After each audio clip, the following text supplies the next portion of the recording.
ముగ్గురు శాసనసభ్యుల రాజీనామా కాంగ్రెస్ లో కలకలం రేపింది. రాష్ట్ర నాయకత్వం ఈ పరిణామం ఊహించింది అంటున్న పార్టీ నాయకులు తలో రకంగా స్పందిస్తున్నారు.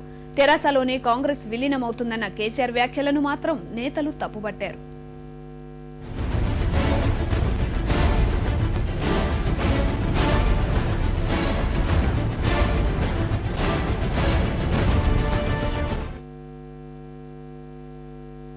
ఎమ్మెల్యేలు జూపల్లి, సోమారపు సత్యనారాయణ, రాజయ్య కాంగ్రెస్ పార్టీని వీడటం పార్టీలో విస్తృత చర్చను లేవనెత్తింది. కాంగ్రెస్ లో తెరాస విలీనం అవుతుందని చెబుతూ వస్తున్న అధికార పార్టీ నేతలకు ఇది షాక్ లా కనిపిస్తోంది. అయితే ఈ రాజీనామాల వ్యవహారాన్ని పార్టీ రాష్ట్ర నాయకత్వం తేలిగ్గానే తీసుకున్నట్లు కనిపిస్తోంది. ఢిల్లీ అధిష్టానానికి కూడా ఇదే రకమైన సమాచారాన్ని చేరవేసినట్లు తెలిసింది. రాజీనామాలకు తెలంగాణ అంశానికి సంబంధం లేదని, ఎమ్మెల్యేల రాజీనామాల వల్ల పార్టీకి ఎలాంటి నష్టం ఉండబోదని పిసిసి అధ్యక్షుడు బొత్స సత్యనారాయణ అన్నారు. తెలంగాణ అంశం గురించి ఈ కార్యక్రమం చేస్తున్నాం అని అనడానికి మాత్రం ఇది నిర్ధారణ మాత్రం కాదు. పూర్తిగా దాంతో నేను విభేదిస్తున్నాను. ఈ ప్రక్రియ వల్ల తెలంగాణ సాధ్యమవుతా అనుకుంటే మాత్రం పొరపాటు.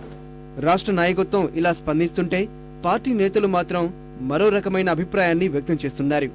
తెలంగాణ విషయాన్ని నాంచడంతో పాటు ముఖ్యమంత్రి వైఖరి ఇందుకు కారణమని కొందరు ఎంపీలు ఆరోపిస్తున్నారు.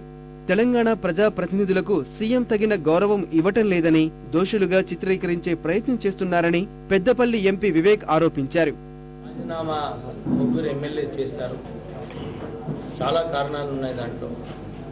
ఆ ముఖ్యమంత్రి గారి బలహీనత ఇస్ ద మెయిన్ రీజన్ ఈ ముగ్గురు వెళ్ళడానికి.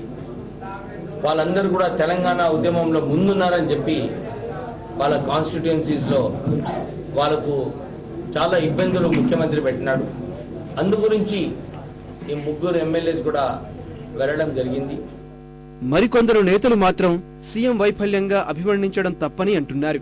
ప్రజల నుంచి పెరుగుతున్న ఒత్తిడి, వచ్చే ఎన్నికల్లో ఓడిపోతామన్న భయంతోనే ఎమ్మెల్యేలు పార్టీకి గుడ్ బై చెప్పారని సీనియర్ నేత వి హనుమంతరావు అన్నారు.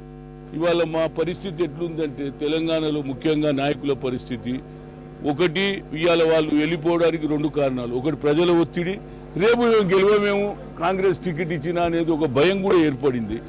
అందుగురించి నా ఉద్దేశం ఏంటంటే కొంత వాళ్ళు ఆలోచన చేసేది ఎన్నటికైనా టీఆర్ఎస్ కాంగ్రెస్ లో విలీనం కాదు. ఎందుకంటే ఒరిజినల్ బ్యాటింగ్ మాది కాదు, బ్యాటింగ్ మేమే చేస్తాం. ఏదో కొద్దిగా ఒకసారి అవకాశం ఇచ్చినాం, ఒకసారి 20 ఒకసారి గెలవంగానే, ఒకసారి అవకాశం రాగానే ఒక 6 కొట్టంగానే అయిపోయింది.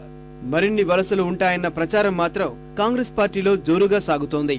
ఇది అంతం కాదు, ఆరంభమని, తెరాసలోనే కాంగ్రెస్ విలీనం అవుతుందన్న కేసీఆర్ వ్యాఖ్యలు కూడా ఈ ప్రచారాన్ని ధృవపరిచేలా కనిపిస్తున్నాయి. కానీ సీనియర్ నేత కేశవరావు మాత్రం కేసీఆర్ వ్యాఖ్యల్ని తప్పుబట్టారు. ముగ్గురు ఎమ్మెల్యేలు చేరినంత మాత్రాన పదింతలు పెద్దదైన కాంగ్రెస్ విలీనమవుతుందని ఎలా వ్యాఖ్యానిస్తారని కేకే ప్రశ్నించారు.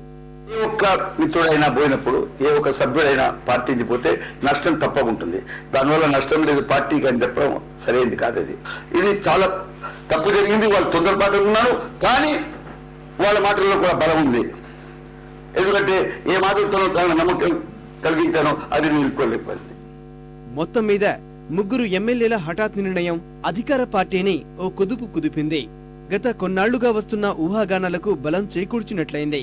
ఈ పరిణామంతో కొంత ఇబ్బందులకు గురైన పార్టీ రాష్ట్ర నాయకత్వం మిగతా వారిపై దృష్టి సారించినట్టు కనిపిస్తోంది.